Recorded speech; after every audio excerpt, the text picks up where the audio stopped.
وَأَقِيمُوا الصَّلَاةَ وَآتُوا الزَّكَاةَ وَارْكَعُوا مَعَ الرَّاكِعِينَ، اور نماز قائم کرو اور زکوٰۃ دو اور رکوع کرنے والوں کے ساتھ جھکو،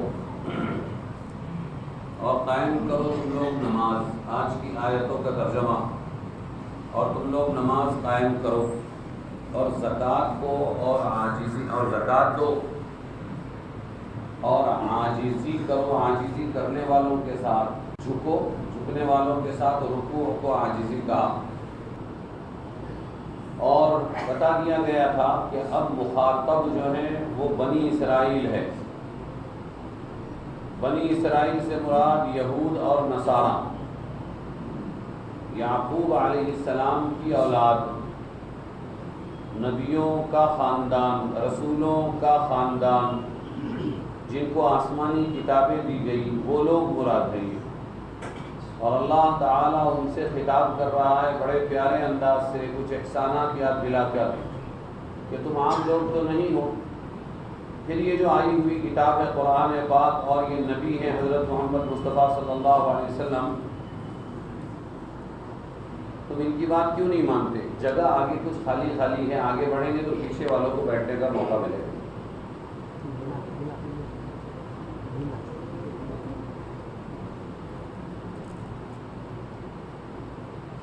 پھر اس آیت کا ذرا ترجمہ سمجھنے کی کوشش کریں۔ اور قائم کرو تم لوگ نماز کو، یعنی مسلمان ہو کر، اے بنی اسرائیل یہودی اور نصاری ہو، نصارہ ہو، تم مسلمان بنو اور پھر یہ نماز قائم کرو، اور کیا دو؟ ساتھ میں زکوٰۃ دو، اور عاجزی کرو، رکوع کرو یعنی عاجزی کرو، عاجزی کرنے والوں کے ساتھ۔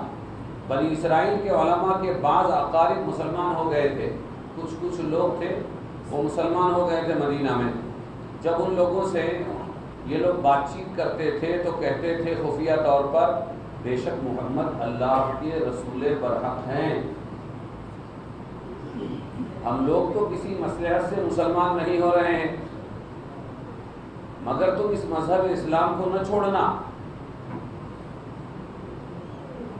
اسی بنا پر اللہ تعالیٰ نے فرمایا کیا غضب ہے، کیسا ظلم ہے کہ کہتے ہو اور لوگوں کو نیک کام کرنے کو، کہ تم مسلمان ہی رہنا، ہاں یہ حق مذہب ہے، کہتے ہو اور لوگوں کو نیک کام کرنے یعنی رسول اللہ صلی اللہ علیہ وسلم پر ایمان لانے اور آپ کی اطاعت کرنے کو کہتے ہو، اور اپنی خبر نہیں لیتے، تنسون انفسکم، اپنے آپ کو بھول جاتے ہو۔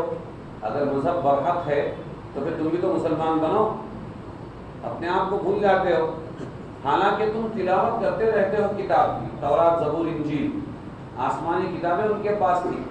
اور یہ جو مکہ والے تھے اور مدینہ والے تھے، انصار ہو یا مہاجرین، یہ تو بیچارے گڈریے تھے اور یہ بکریوں کے اور اونٹوں کے چرواہے تھے، ان کو کتاب کا علم نہیں ملا تھا۔ تو تم تو کتاب والے ہو، ایجوکیٹڈ ہو، پڑھے لکھے ہو، اور آسمانی کتاب پڑھتے رہتے ہو، تو اس کے باوجود تم اس مسلمان بن کر حق کو اپناتے کیوں نہیں؟ دوسروں کو نصیحت، خود کو فضیحت، اپنی خبر نہیں لیتے، حالانکہ تم تلاوت کرتے رہتے ہو کتاب کی یعنی تورات کی، جس میں جا بجا جگہ جگہ ایسے عالم بے عمل کی برائی بیان کی گئی ہے کہ عالم تو ہے وہ لیکن عمل نہیں کرتا، اس کی برائی۔ تو تم بھی تو ایسے ہی ہو، تو پھر کیا تم اتنا بھی نہیں سمجھتے؟ یعنی تم سمجھتے نہیں۔ اور مدد لو، یعنی اگر تم کو حب مال کی محبت، حب جاہ، عہدے کی محبت کی وجہ سے ایمان لانا مشکل معلوم ہوتا ہو، تم کو ہمت نہیں ہوتی ہو، اگر مسلمان بن گئے تو اپنی چودراہٹ چلی جائے گی۔ اگر مسلمان بن گئے تو پھر مال جو آ رہا ہے کسی بھی بہانے آ رہا ہو، دان دکشنا وغیرہ، ہدیہ، تحفہ، لوگ ناراض ہو جائیں گے اور دینا بند کر دیں گے۔ تو اگر حب جاہ، حب مال کے رکنے کی محبت تم کو ایمان لانے سے روک رہی ہے، اب مشکل لگ رہا ہے، تو پھر نماز اور صبر سے مدد، نمازیں پڑھو اور صبر کرو، یہ دو چیزوں سے مدد لو، یعنی ایمان لاؤ، پھر صبر کرو اور نماز کا التزام کرو، خوب نماز پڑھو تو یہ حب مال حب جاہ تمہارے دل سے نکل جائے گی۔ اور اگر کوئی کہے، اب سوال یہ ہے کہ نماز سے مدد لو، نماز خود بھی تو مشکل ہے، نماز ہی پڑھنا مشکل ہے، اور اس سے مشکل کے لیے مدد لینا یہ سمجھ میں نہیں آتا۔ اگر کوئی کہے کہ خود نماز اور صبر کا التزام بہت مشکل ہے تو سن لے کہ اور بے شک وہ نماز دشوار ضرور ہے، مگر جن کے دلوں میں خشوع ہو ان پر کچھ دشوار نہیں۔ نماز ان لوگوں پر بھاری اور بوجھ ہوتی ہے جن کے دلوں میں خشوع اور جھکنا نہ ہو، لیکن جن کے دل جھکنے والے اللہ کے لیے، رسول کے لیے، آخرت کے لیے، دل میں اگر ان کے خشوع ہے، ڈر ہے، تو پھر نماز ان کے لیے سب سے آسان ہو جاتی ہے۔ وہ خاشعین لوگ ہیں جو خیال رکھتے ہیں اس کا، وہ بے شک اپنے رب کی طرف لوٹ کر جانے والے ہیں۔ ہم کو اپنے رب کی طرف لوٹ کر، جس کو لوٹ کے جانے کا خیال ہو اس کے لیے سب آسان ہے۔ تو اس وقت اس کا حساب کتاب بھی دینا ہوگا۔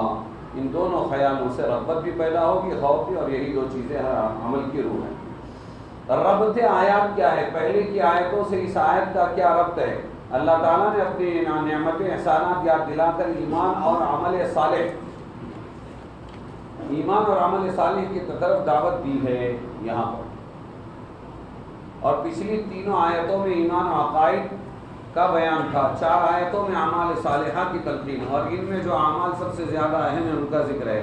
مطلب آیتوں کا یہ ہے، اگر تم کو حب جاہ اور حب مال، بڑے پنے کی بیماری اور مال کی محبت اگر ایمان لانے سے روک رہی ہے تو اس کا علاج کیا ہے؟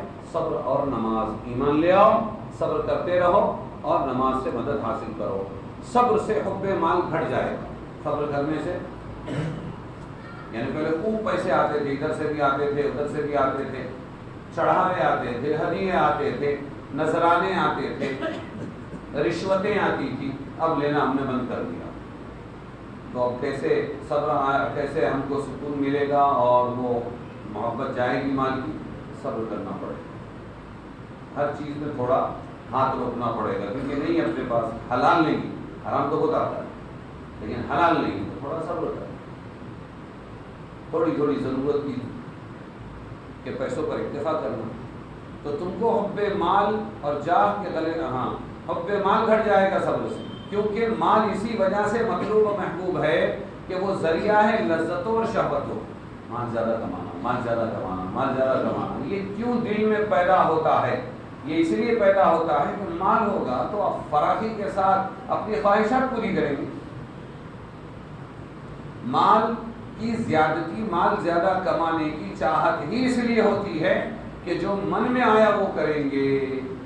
تو پھر جب مال نہیں ہوگا تو صبر کرو، صبر کریں گے تو مال کی محبت نکل جائے گی۔ جب ان لذت و شہوتوں کی مطلق العنانی چھوڑنے پر ہمت باندھ لو گے تو پھر مال کی فراوانی کی نہ ضرورت رہے گی، نہ اس کی محبت ایسے غالب آئے گی کہ اپنے نفع نقصان سے اندھا کر دے۔ اور نماز پڑھو تو نماز سے حب جاہ کم ہو جائے۔ کیوں؟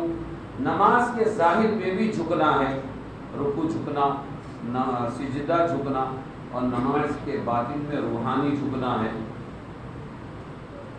تو اس سے بڑے پنے کی بیماری نکلتی ہے نماز۔ دونوں علاج بتلا دی اور دونوں بیماریاں بھی بتلا دی۔ اب سمجھیے کہ صبر میں تو صرف غیر ضروری خواہشات، شہوتوں کا ترک کرنا ہے، اور نماز میں بہت سے افعال کا واقع دفع کرنا ہے، اور بہت سی جائز خواہشات کو بھی وقتی طور پر ترک کرنا ہے۔ جیسے نماز میں آدمی کھاتا نہیں، نماز میں پیتا نہیں، جائز ہے، کھانا اور حلال پینا جائز ہے، بات کرنا جائز ہے، لیکن نماز میں جائز نہیں۔ تو نماز میں مشق کر رہا ہے، ایک کھانا نہیں کھائے گا، پینا ترک کر دے گا، بات کرنا چھوڑ دے گا، چلنا پھرنا نماز میں یہ بھی چھوڑ دے گا۔ دوسری انسانی ضروریات جو شرعاً جائز ہے ان کو بھی نماز کے وقت ترک کرنا ہے، اور وہ بھی اوقات کی پابندی کے ساتھ، دن رات میں 5 مرتبہ، اس لیے نماز نام ہے کچھ افعال معینہ کا معین اوقات میں تمام ناجائز جائز چیزوں سے صبر کرنے کا۔ تو نماز ایک صبر ہے اور بڑا صبر ہے۔ وہ مال کا نہ آنا، اس پہ صبر کرنا، وہ چھوٹا صبر ہے، لیکن نماز پڑھنا یہ کئی چیزوں کا صبر ہے۔ غیر ضروری خواہشات کے ترک کرنے پر انسان ہمت باندھ لے تو چند روز کے بعد طبعی طور پر وہ تقاضا ختم ہو جاتا ہے، کوئی دشواری نہیں رہتی۔ لیکن نماز کے اوقات کی پابندی اور اس کے تمام شرائط کی پابندی اور ضروری خواہشات سے بھی ان اوقات میں پرہیز کرنا انسانی طبیعت پر بہت بھاری اور دشوار ہے۔ اس لیے یہاں یہ شبہ ہو سکتا ہے کہ ایمان کو آسان بنانے کا جو نسخہ بتایا گیا، صبر اور نماز سے کام لو، اس نسخے کا استعمال خود ایک بہت مشکل ہے۔ نماز کی پابندی کیسے ہوگی؟ تو فرمایا بے شک نماز بوجھ ہے ان پر جن کے دل میں ڈر نہیں، اور جن کے دل اللہ کے لیے جھکنے کو تیار ہے، اس میں خشوع ہے، ان کے لیے نماز بہت آسان ہے۔ حاصل یہ کہ نماز میں دشواری کی وجہ سبب پر غور کریں تو معلوم ہوگا انسان کا دل خوگر ہے میدان خیال میں آزاد پھرنے کا۔ انسان کا دل خوگر ہے میدان خیال میں آزاد پھرنے کا، اس کو آزادی بہت پسند ہے، انسان آزاد پھرنا چاہتا ہے، اور سب اعضاء انسانی دل کے تابع ہوتے ہیں۔ یہ آزاد تو پورا جسم انسانی آزاد، اس لیے قلب کا تقاضا، دل کا تقاضا یہ ہے کہ اس کے سب اعضاء بھی آزاد، میں بھی آزاد، تم بھی آزاد، ہاتھ آزاد، پیر آزاد، آنکھ آزاد، زبان آزاد، کان آزاد، سوچ آزاد، سب آزاد۔ یہ کون کہہ رہا ہے؟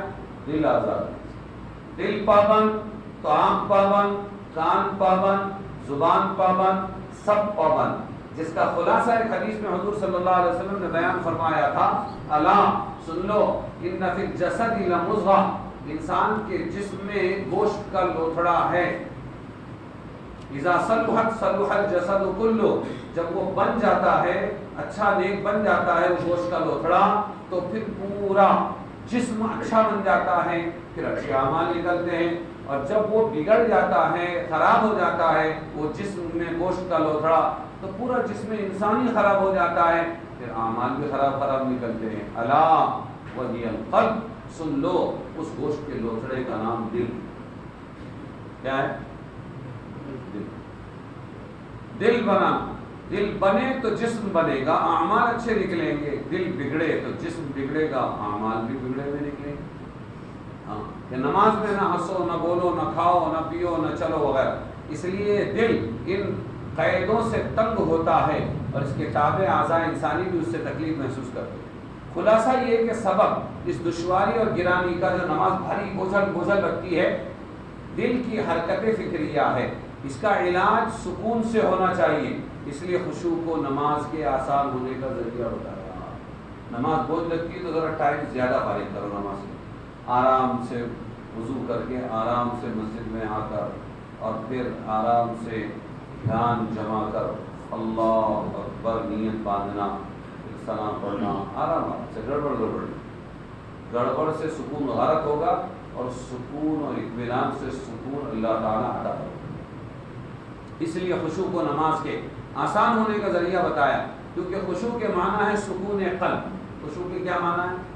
بولتے نا نماز کو خشوع اور خضوع سے پڑھو، یعنی دل کے سکون سے پڑھو۔ اب سوال پیدا ہوتا ہے سکون قلب یعنی خشوع کس طرح حاصل ہو؟ تو یہ بات تجربے سے ثابت ہے کہ اگر کوئی شخص اپنے دل کے مختلف افکار خیالات کو براہ راست نکالنا چاہے تو اس میں کامیاب نہیں ہوگا۔ ڈائریکٹ دل کو اپنی فکروں سے خالی کر دے تو اس میں کامیابی نہیں ہوگی، بلکہ اس کی تدبیر یہ ہے کہ نفس انسانی چونکہ ایک وقت میں دو طرف متوجہ نہیں ہو سکتا، نفس انسانی ایک ہی طرف متوجہ ہو گیا تو دین یا دنیا، تو دو طرف متوجہ نہیں ہو سکتا، اس لیے اگر اس کو کسی ایک خیال میں غرق کر دو، ڈبو دو، تو دوسرے خیالات افکار خود بخود نکل جائیں، اس کو ایک خیال ملا۔ اس لیے تلقین خشوع کے بعد وہ خیال بتلاتے ہیں جس میں مستغرق ہو جانے سے دوسرے خیالات دفع ہوں، ان کے دفع ہو جانے سے حرکت قلب یہ منقطع ہو کر سکون حاصل ہو، سکون سے نماز میں آسانی ہو کر اس پر ہمیشگی پابندی نصیب ہو۔ اس پابندی سے کبر اور غرور اور حب جاہ کم ہوتا ہے، تاکہ ایمان کے راستے سے جو حائل ہے وہ دور ہو کر ایمان کامل ہو جائے۔ اب اس خیال مذکور کی تلقین و تعین اس طرح فرمائی کہ وہ جو خشوع والے لوگ ہیں جن کے دل کے اندر سکون ہے، وہ خاشعین وہ لوگ ہیں جو خیال رکھتے ہیں کہ وہ بے شک ملنے والے ہیں اپنے رب سے۔ یہ مین علاج ہے سکون دل لانے کا، نماز پہ دل لگانے کا، اعمال پہ دل لگانے کا، کہ اپنے کو بھائی لوٹ کر جانا. اس لیے مصیبت میں کیا بتایا؟ انا للہ، بولو نا، ہاں پیسے چلے گئے، چوری ہو گئے، ڈاکہ پڑ گیا، اور کڈنی چلی گئی، کوئی بیماری ہو گئی، دواخانے کا بل بہت زیادہ آیا، بچے کا ایکسیڈنٹ ہو گیا، بیٹی کو طلاق ہو گئی. ہر مصیبت میں ایک بات سکھائی، انا للہ و انا الیہ راجعون. ترجمہ سمجھو اس کا، بے شک ہم، انا بے شک ہم، للہ اللہ کے ہیں. کس کے ہیں ہم؟ ہاں، ہمارے ہاتھ پیر، ہمارا جسم، ہمارا اپنا جسم اور ہمارے اعضاء یہ اپنی پراپرٹی نہیں ہے، ہم تھوڑی لائے تھے، اللہ لایا ہے.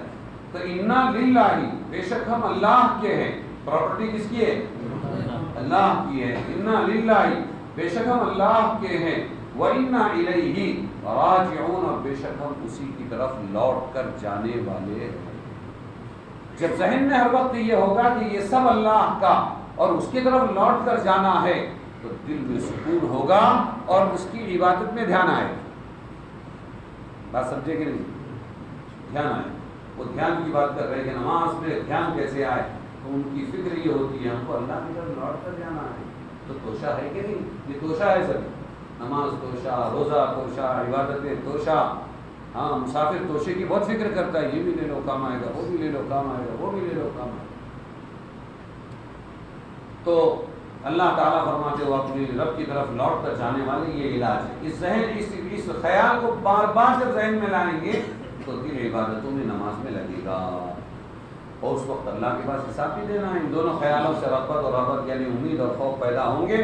اول تو ہر خیال محمود میں مستغرق ہونا قلب کو نیک کام پر جمع دیتا ہے، خصوصاً امید و دین کا خیال. اور پھر آگے فرمایا اقیموا الصلاۃ. اللہ نے بنی اسرائیل سے کیا کہا؟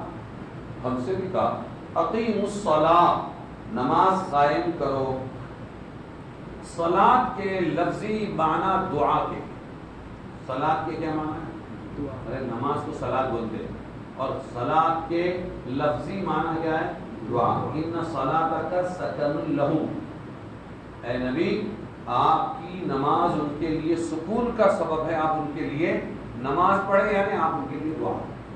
صحابہ کے لیے حضور دعا کرتے تھے تو دل کو اطمینان ہوتا تھا، بس اللہ کے نبی کی دعا لگ گئی جڑا پا. تو صلاۃ بول کر کیا مراد لیا ہے اس آیت میں؟ وہاں پر دعا. تو صلاۃ کی اصلی لفظی معنی جو ہے وہ ہے دعا.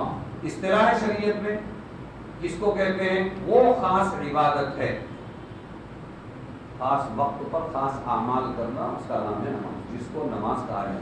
قرآن کریم میں عموماً نماز کی جتنی مرتبہ تاکید کی گئی ہے تو وہاں اللہ یہ نہیں کہتے نماز پڑھو اقرؤوا الصلاۃ اقرؤوا الصلاۃ، یہ نہیں کہتے اقیموا الصلاۃ اقیموا الصلاۃ. یہ معمولی بات نہیں ہے، یہ بہت بڑا فرق ہے دونوں، نماز پڑھنے میں اور نماز کو قائم کرنے میں بہت بڑا فرق. مطلق نماز پڑھنے کا ذکر صرف ایک دو جگہ آیا ہے، اس لیے اقامت صلاۃ کی حقیقت کو سمجھنا ضروری ہے کہ بھائی یہ نماز پڑھنا کیا ہے اور نماز کو قائم کرنا کیا ہے. ٹو اسٹینڈ، نماز کھڑے کرنا نماز کو. جیسے کوئی ایک تمبو کو کھڑے کیا جاتا ہے، بڑا کام ہے، معمولی کام نہیں. ایک بلڈنگ کو پلنتھ سے لے کر اس کا فٹنگ وغیرہ ڈال کر پورا آگے کا اندازہ لگا کر اس کو کھڑے کرنا، یہ معمولی بات نہیں. ایسے ہی نماز ہے، خالی پڑھ لینا نہیں، نماز کو قائم کرنا. ورنہ کیا ہوگا؟ اگر ہم نے بلڈنگ کو پوری صحیح بنیادوں پر کھڑا نہیں کیا تو وہ بلڈنگ نہیں رہے گی، وہ تو زمین دوز ہو جائے گی. آگے کی تیاری. ایسے ہی خالی نماز پڑھ رہے ہیں، اپنا آ رہے ہیں، کوئی فائدہ نہیں اس کا، بوجھ اتر جائے گا. اور یہ کہ نماز کو قائم کیا تو جو وعدے اللہ کے نمازی کے ساتھ ہے وہ سب وعدے پورے کر کے دے گا، کیونکہ اس میں جان ہے. تو اقامت کا لفظ ہے کہ نماز کو قائم کرو. اقامت کے لفظی معنی سیدھا کرنے اور ثابت رکھنے کے. ثابت رکھنے میں جمانا. اور عادتاً جو عمود یا دیوار یا درخت وغیرہ سیدھا کھڑا ہوتا ہے، جیسے درخت، عمود، پلر، ہاں، یا دیوار، وہ قائم رہتا ہے. اس کو سیدھا اگر لے جائیں گے تو قائم رہے گا، گر جانے کا خطرہ کم ہوتا ہے. اس لیے اقامت کے معنی دائم قائم کرنے کے بھی آتے ہیں، دائم کرنا ہمیشہ. اور قائم کرنا. قرآن و سنت کی اصطلاح میں اقامت صلاۃ کے معنی نماز کو اس کے وقت میں، اب سنو، نماز کو وقت میں پابندی کے ساتھ اس کے پورے آداب و شرائط کی رعایت کر کے ادا کرنا، یہ ہے نماز قائم کرنا. کبھی بھی پڑھ لینا یہ نماز پڑھنا ہے، یہ قائم کرنا نہیں. دل کا خیال غائب ہے، دکانوں میں گھوم رہے ہیں، بازاروں میں گھوم رہے ہیں، بیوی کے ساتھ جھگڑا بھی چل رہے ہیں، نماز کے اندر سوال کو جواب بھی دے رہے ہیں، یہ نماز پڑھنا ہے، یہ نماز قائم کرنا نہیں. تو کیا کہا ایک بار پھر سے تعریف سنو کہ نماز میں قرآن و سنت کی اصطلاح میں اقامت صلاۃ کے معنی نماز کو اس کے وقت میں پابندی کے ساتھ اس کے پورے آداب اور شرائط کی رعایت کرتے، سنت، فرض، مستحب رعایت کرتے ہوئے ادا کرنا، یہ اقامت صلاۃ ہے. مطلق نماز پڑھ لینے کا نام اقامت صلاۃ نہیں ہے. نماز کے جتنے فضائل و آثار و برکات حدیث میں آئے وہ سب اقامت صلاۃ پر ملیں گے. جیسے نماز قرآن میں کیا ان الصلاۃ تنہا عن الفحشاء والمنکر، بے شک نماز لکھا ہوتا ہے نا، عام طوروں پر بھی لکھا ہوتا ہے، بے شک نماز روکتی ہے. کیسے روکتی ہے؟ عن الفحشاء، بے حیائی سے، والمنکر اور گناہوں سے، ناشائستہ حرکتوں سے روکتی ہے. یہ نماز کی سب سے بڑی خصوصیت ہے. نماز کا یہ اثر اسی وقت ظاہر ہوگا جبکہ نماز کی اقامت اس کے معنی سے کرے جو ابھی ذکر ہوئے. اس لیے بہت سے نمازیوں کو برائیوں اور بے حیائیوں میں مبتلا دیکھتے ہیں ہم. نماز بھی چالو ہے، اب دھوکے بھی چالو، نماز بھی چالو ہے، بد نظری بھی چالو، نماز بھی چالو ہے، گناہ بھی چالو ہے، نماز بھی چالو ہے، چوری بھی چالو ہے. یہ کیا ہے؟ تو فرمایا اس لیے بہت سے نمازیوں کو برائیوں بے حیائی میں مبتلا دیکھ کر اس آیت میں کوئی شبہ نہ کرنا چاہیے. ہاں بدعملی مسلمان کرے، نماز اپن ڈھنگ سے نہ پڑھے اور اس آیت میں شک کرے کہ ارے نماز تو بے حیائیوں سے روکتی ہے، پھر اس کو کیوں نہیں روک رہی ہے. جیسے رمضان آ رہا ہے تو اس میں ایک حدیث پاک ہے کہ اللہ تعالیٰ مسلمانوں کو گناہ میں کم مبتلا کرنا ہے اور بچانا ہے، اس واسطے سرکش شیاطین کو جمع کر کے بیڑیاں پہنا کے اللہ تعالیٰ کیا کرتے تھے؟ قید خانے میں ڈالتے. میرے بندوں کی عبادت خراب مت کر. تو مرزا غالب صاحب وہی دلی میں کہیں ادھر ادھر کونے کامرے میں بیٹھ کے تاش کھیل رہے تھے. کائے میں رمضان میں تاش کھیل رہے تھے. تعجب سے ایک مولوی صاحب کا گزر ہوا وہاں سے تو دیکھا اور ٹھٹک کے رہ گئے. مرزا صاحب نے کہا کیا بات ہے، کیوں ٹھٹ گیا؟ کہنے لگے ایک حدیث پڑھی تھی اور اس میں یہ تھا کہ سرکش شیاطین کو پکڑ کے رمضان میں قید کر دیا جاتا ہے، لیکن میں دیکھ رہا ہوں تعجب ہو رہا ہے، پھر وہ حدیث کے بارے میں شک ہو رہا ہے کہ سرکش شیاطین تو کھلے پڑے ہوئے ہیں اور قید بھی نہیں ہوئے. تو اس پر مرزا غالب نے کہا مولوی صاحب حدیث اپنی جگہ صحیح ہے، اس میں آپ شک نہ کرنا، وہ بالکل سچی ہے، وہ جھوٹی نہیں ہے. البتہ یہی وہ کوٹھی ہے جس میں سرکش شیاطین کو لا کے قید کر دیا. تو ایسا ہوتا ہے کہ بد عملی مجھ کو آتی ہے ہنسی حضرت انسان پر، فعل بد تو خود کرے، لعنت کرے شیطان پر. کہ بد عملی کی وجہ سے حدیثوں میں شک کیا جائے گا؟ نہیں. حدیثیں اپنی جگہ پر حق. کثر اس مسلمان کی نماز میں ہے. پونا کی بہت سی مسجدیں ہیں، ایک مسجد کے بارے میں ہم کو پتا ہے کہ وہ مسجد کے اندر رات بھر جو چور تھے پاکٹ مار لوگ، وہ بیٹھتے تھے رات بھر پتے کھیلتے تھے مسجد کے صحن میں، مسجد کو واپرتے تھے اور صبح فجر کی نماز پڑھ کے نکلتے.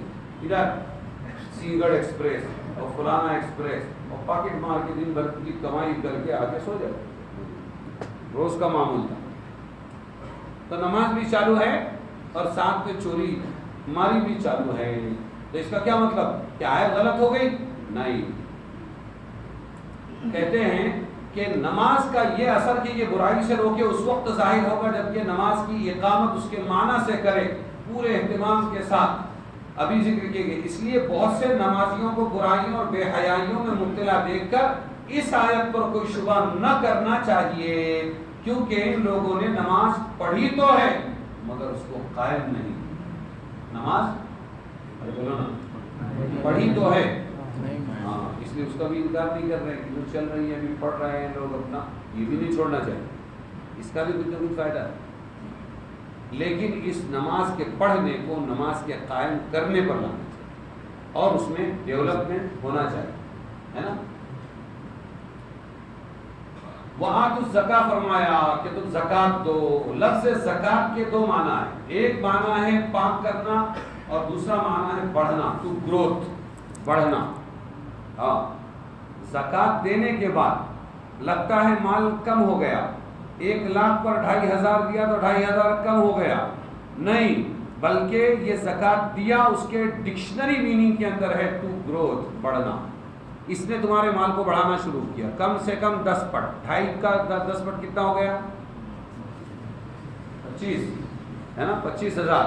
اتنا تو کمپلسری ہوگا کہ 300 گنا بھی بڑھ سکتا ہے، ہزاروں گنا بھی بڑھ سکتا ہے۔ تو ایک معنی تو زکات کا ہے پاک کرنا، زکا یزکی تزکیتن کے معنی ہے منجھائی کرنا، برتن کو مٹی سے اور صابن سے کاتے سے مانج کے صاف کر کے چمکاتے ہیں، یہ کیا ہے کہ یہ زکات ہے۔ ایسے ہی اپنے مال کو پاک کرنا یہ زکات ہے، سمجھ میں آیا۔ اور تزکیہ یہ جو اللہ والے بولتے ہیں اللہ اکبر سبحان اللہ الحمدللہ لا الہ الا اللہ الا اللہ کا ذکر کرتے ہیں، اس کو بھی کیا بولتے ہیں؟ تزکیہ۔ تزکیہ کا معنی ہے دل کو مانج کے گناہوں سے پاک کرنا۔ تو زکات دو اللہ کہہ رہے ہیں، کیا مطلب ہوا؟ پاک کرنا اور بڑھنا، دو معنی۔ اصطلاح شریعت میں مال کے اس حصے کو زکات کہا جاتا ہے جو شریعت کے احکام کے مطابق کسی مال میں سے نکالا جائے۔ میں نے کہا 1,00,000 میں سے 2,500 نکالا، تو یہ 2,500 وہ حصہ ہے، اس کو زکات کہیں گے، اس کے مطابق اس کو صرف کیا جائے۔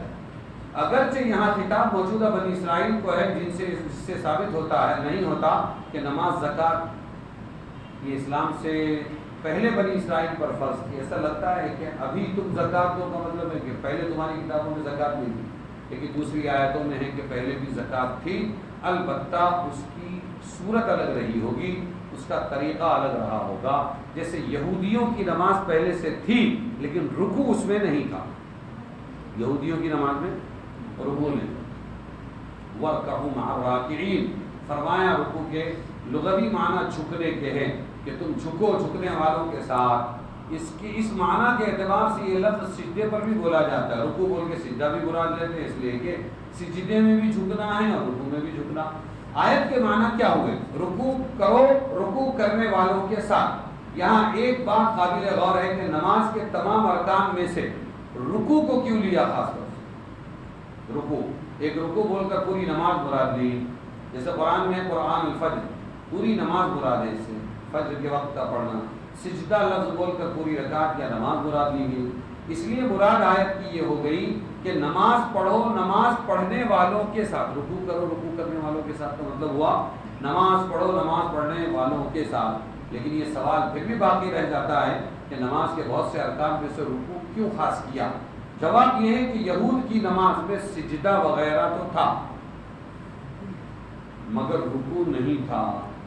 اور بات کس سے چل رہی ہے قرآن کی؟ مدینہ کے یہود و نصارہ، یہود سے خاص طور سے، اہل کتاب سے، کہ تم نماز پڑھو اور رکوع کرو رکوع کرنے والوں کے ساتھ۔ یعنی تم بولیں گے ہم تو ہماری نماز پڑھتے ہیں نا، یہودیوں کی نماز پڑھتے ہیں، سجدہ بھی کرتے ہیں، یہ کرتے ہیں وہ کرتے ہیں، وہ نہیں، اب ہم مسلمانی نماز پڑھوانا چاہتے ہیں، اس لیے رکوع کا لفظ لائے، ٹھیک، مگر رکوع نہیں تھا۔ رکوع اسلامی نماز کی خصوصیات میں سے، اس لیے راکعین کے لفظ سے امت محمدیہ کی نماز مراد ہے، جن کی نماز میں رکوع بھی ہے۔ اور معنی آیت کے یہ ہے کہ تم بھی امت محمدیہ کی نمازیوں کے ساتھ نماز ادا کرو، یعنی اول ایمان قبول کرو پھر جماعت کے ساتھ نماز پڑھو۔